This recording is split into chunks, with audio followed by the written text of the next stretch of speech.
Lord of the Mysteries. Chapter 918. Guesses and Ideas. Colane City. Inside the inn, Klein sat on a reclining chair, reaching out to receive the black tea with lemon from Winter Enzo. Beside him, Admiral Ludwell stood straight, wearing a mask with a rapier by his waist. He appeared like the most loyal guard. Only at this point in time did Klein, who had completely calmed down, have the mental capacity to analyze what had happened in Death's mausoleum. Amongst all of that, what he paid most attention to was the existence that had helped Mr. Azek get out of his predicament at the critical moment, and provide him with three choices. First, a female voice. Second, this matter is definitely advantageous to her.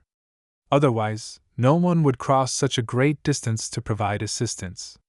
Of course, if she happened to pass by and had helped Mr. Azek out of goodwill, that's also completely understandable and acceptable.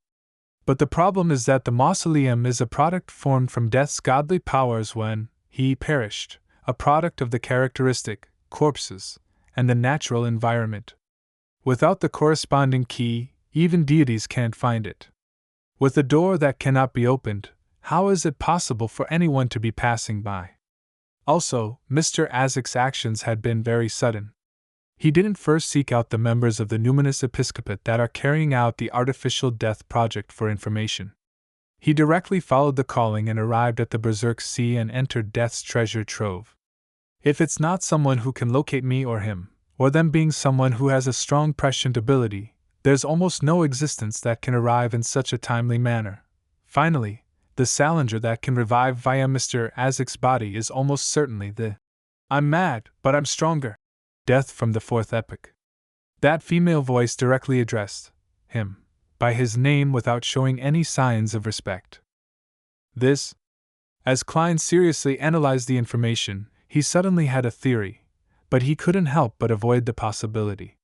Based on what he knew, the Evernight, Death, and Giant Beyonder pathways were a group of its own. They could be interchanged at high sequences.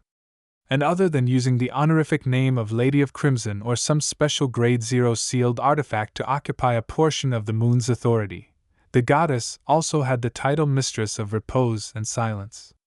That totally pointed to the underworld and Death's domain.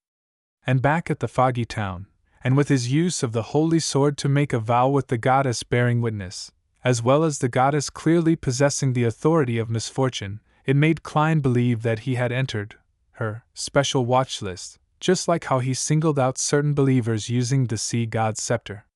Making a bold assumption and seeking careful verification, then almost all the questions can be answered if she really was the goddess.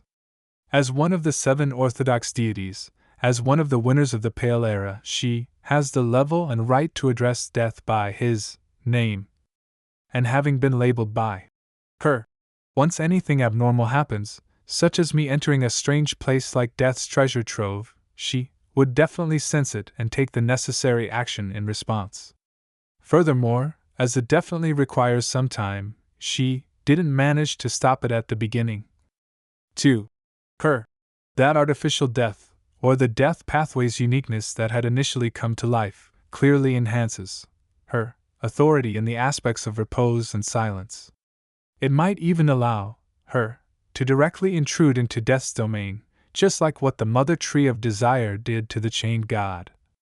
When Death perished, the 3 Sequence 1 characteristics should have automatically separated. It's unknown who received them.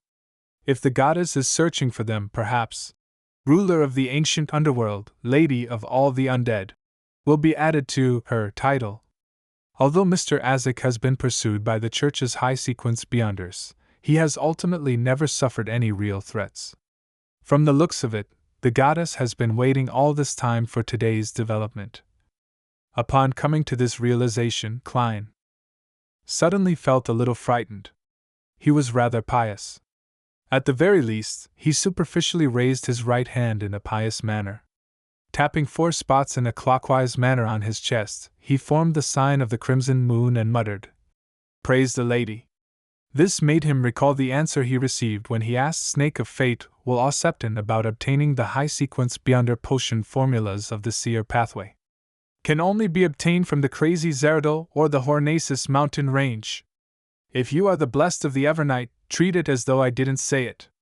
After the incident at the foggy town, Klein had already discovered that heading to the Hornacis mountain range and finding Zeradol was the same choice. Even stealing the Antigonus family's notebook from St. Samuel Cathedral's basement was the same. And up to this date, he realized that the second line was not without meaning. He stroked his chin and muttered, "Perhaps, maybe, possibly. I'm really considered a blessed of the Evernight." Towards this, Klein wasn't too unreceptive to it. On the one hand, he had spent the first few months after coming to this world with the Church of Evernight's Tingen Nighthawks team. He had a group of great teammates and colleagues. He had a rather heartwarming life and acceptable ideals. To this day, he still recalled the past. Therefore, although he wasn't a worshipper of the Evernight goddess, he was very accepting of this deity. On the other hand, at least on what he had seen to date, the Evernight goddess had yet to show any ill intent. Instead, she had given him some blessings. Klein believed that since he had been specially marked, it was unlikely that he could be free from it any time soon. All he could do was learn to accept it and make good use of it. Of course, I can't let down my guard. In addition, I already have too many enemies in the form of the Mother Tree of Desire, True Creator, Primordial Demoness, Primordial Moon, Blasphemer Amon, Angel of Fate Ouroboros, and others. Some of them might even be able to get a hold of my location at any time.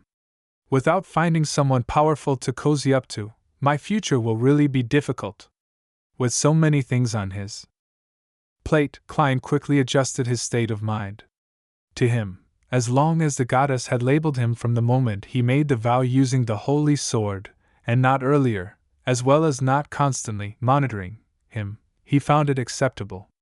At least from the special labels afforded to me by the sea god's scepter, constant monitoring isn't possible. Mr. Azek will be sleeping for a very long period of time. The goddess can't just do a divine descent as she pleases. There must be some corresponding obstacles and difficulties. Otherwise, the 7 Orthodox deities would have made divine descents all across the world to resolve all kinds of problems. That's why I should keep a low profile and behave myself in the southern continent. I shouldn't try to pin my hopes on an external factor. Klein reminded himself before scrutinizing his new marionette, Admiral Hal Ludwell. To be frank, he was rather curious about the face hidden beneath the silver mask. But upon recalling how there was an anomaly when Ludwell took off his mask in their previous battle, he held back his thoughts. He planned to make the attempt again after he left the city and did it in the woods or somewhere uninhabited. After some work, Klein gained a rough understanding of his new marionette's sequence and powers. Ludwell was Sequence 5 gatekeeper of the death pathway, and he wasn't a normal human. The corresponding Sequence 9 was corpse collector. Back in Tingen, Klein had already learned of its specifics. He knew that they possessed certain traits of a corpse. Their entire being appeared rather cold and grim, and their body temperatures were relatively low. This allowed them to avoid being attacked by dead unintelligent spirits. At the same time, they also had their physical bodies enhanced. They gained resistance to the cold, decay, and corrosiveness of cadaveric auras. They were naturally equipped with spirit vision, and they understood the characteristics and weaknesses of undead creatures. Sequence 8 was Gravedigger. Corpse collectors who advanced to this sequence become stronger. Their spirit vision was further enhanced as their agility increased. They were able to communicate with nearby spirits, allowing them to provide the Beyonder with help. Other than that, gravediggers could quickly find the weaknesses of unfamiliar undead creatures and spirit world creatures via observation. This was known as the Eye of Death. Sequence 7 Spirit Medium was a qualitative change. Beyonders of this sequence gained knowledge of various kinds of mysticism rituals related to spirits. They could directly communicate with the natural spirits and loitering dead souls in the real world. Hence, they had informants everywhere. At the same time, they could use different spirits to actualize different kinds of magic, creating various kinds of supernatural phenomena in a rather multifaceted way. Sequence 6 Spirit Guide and Sequence 5 Gatekeeper didn't experience a qualitative change from Spirit Medium other than an increase in the range for communication. spirit guides began involving themselves with the spirit world as they began hiring messengers and receiving the help of certain spirit world creatures. Gatekeeper could sense the entrance to the underworld, allowing them to control the dead spirits inside, doing so as though they watched over the gates that separated the dead from the living. From spirit medium onwards, with the advancement of each sequence, the quantity and quality of natural spirits, undead creatures, spirit world creatures that the Beyonders could control and order increased exponentially.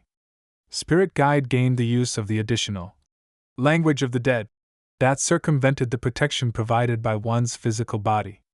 Focused on the ability to communicate with a spirit body, the ability was enhanced to giving an order, to the point of slavery. Gatekeepers could even open the mysterious gate that separated life and death to a certain extent, opening the gates to the underworld. If it wasn't for the natural restraints that Azek's copper whistle had on the corpse collector pathway's control over spirits, I probably wouldn't have even had what it takes to fight Admiral Hell back then. And even now, if not for traveling to ensure my safety, I might not be able to finish Ludwell off, even if I used demigod-level powers. In the future, I have to take note when taking revenge on Zangwill. He was once a gatekeeper after all. Klein nodded slightly, raised the cup, and drank a mouthful of black tea. As for the weapon Ludwell had, it was named Harris Rapier. It originated from a prince from the southern continent in ancient times. It didn't directly correspond to any sequence or pathway. It was more of a product that was similar to King of the North Ulyssin, who gathered similar characteristics without any proper rules.